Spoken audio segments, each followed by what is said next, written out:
আমার যা প্রতিদিন রাতে হাতে একটা তেলের বাটি নিয়ে আমার শ্বশুরের ঘরে ঢুকতেন। সবচাইতে আশ্চর্যজনক ব্যাপার হলো সে ঘরে ঢুকতেন তেল মালিশ করতে, ভালো কথা, কিন্তু ঢুকার পরে সে প্রায় 4-5 ঘন্টা পরে ঘর থেকে বের হতেন। মাঝে মাঝে সে ঘর থেকে কান্নাকাটির আওয়াজ শোনা যেত এবং কি ঘরে ঢোকার সাথে সাথে সে লাইটটা বন্ধ করে দিতেন। আমি পুরো অবাক হতাম যে কি ব্যাপার, সে তো শ্বশুর হয়, শ্বশুরের ঘরে এইরকম বিহেভিয়ার কেন। তো আমি মনে মনে ভাবতে থাকি, এই ব্যাপারটা কাউকে বলিনি, আমার স্বামীকেও বলিনি। তারপর একদিন ভাবলাম এইটার আসল রহস্য কি আমি জেনেই ছাড়বো। যেমন ভাবা তেমন কাজ।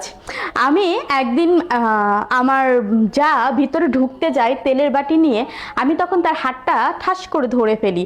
ধরে তাকে বলি, আচ্ছা তুমি আমার শ্বশুরকে তেল লাগাতে যাও ভালো কথা, কিন্তু তুমি প্রতিদিন এই রাত প্রায় 4-5 ঘন্টা পরে বের হও, লাইট বন্ধ করে দাও সাথে সাথে, এবং চিৎকার চেঁচামেচি বা কান্নার আওয়াজ শোনা যায়, এইটা কেন?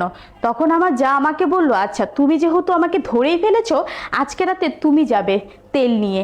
যেই বলা সেই কাজ, আমি হাতে তেলের বাটি নিয়ে ঢুকে গেলাম ভিতরে। ঢুকার সাথে সাথেই আমার মনে হচ্ছিল পায়ের মাটি সরে গেল।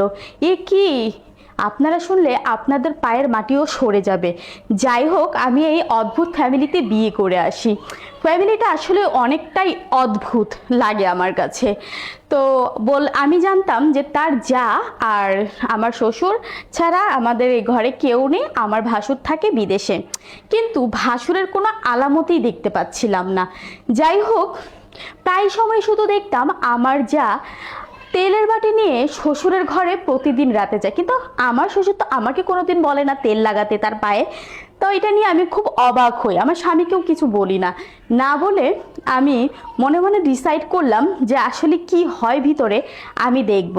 যেই ভাবা সেই কাজ, আমার যাকে বলি, যাকে যখন ধরার পরে সে আমাকে বলল ভিতরে যাও, তুমি দেখতে পাবে। আচ্ছা শোনো, ভিতরে যাওয়ার সময় অবশ্যই লাইটটা বন্ধ করে দিবে, আর কি বলে মনোযোগ দিয়ে হা হু করবে।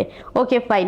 যেই ভাবা সেই কাজ, ভিতরে ঢুকে গেলাম, লাইটটা বন্ধ করে দিলাম। লাইটটা বন্ধ করে দেওয়ার সাথে সাথেই আমাকে আমার শ্বশুর যা বলল শুনে তো আমি অবাক। বলল, জানেমান তুমি এসেছো, তোমার জন্য তো অনেকক্ষণ ধরে ওয়েট করছি। এই কথা শুনে মনে হয় আকাশ থেকে মাটি সরে গেল। আমি দৌড়ে বাইরে হয়ে গেলাম। তখন আমার যা আমার হাতটা চেপে ধরে ঘরে নিয়ে গেল। নিয়ে গিয়ে বলল, শোনো তোমাকে একটা কথা বলি। কথাটা হচ্ছে, তুমি যাকে আমার শ্বশুর ভাবছো, সে আসলে আমার শ্বশুর না, সে হচ্ছে আমার স্বামী। তার মানে আমার জায়ের স্বামী। মানে বলল সে বুড়োকালে আমাকে জুয়ান মেয়ে দেখে বিয়ে করেছে, তো তাই কাউকে সে শরমে বলতে চায়নি, যে কারণে তোমাদেরকে বলা হয়নি। আজকে বলে দিলাম, কেননা আজকে যেহেতু ধরা পড়ে গেছি, আমি বলে দিয়েছি। এই হচ্ছে আসল কাহিনী।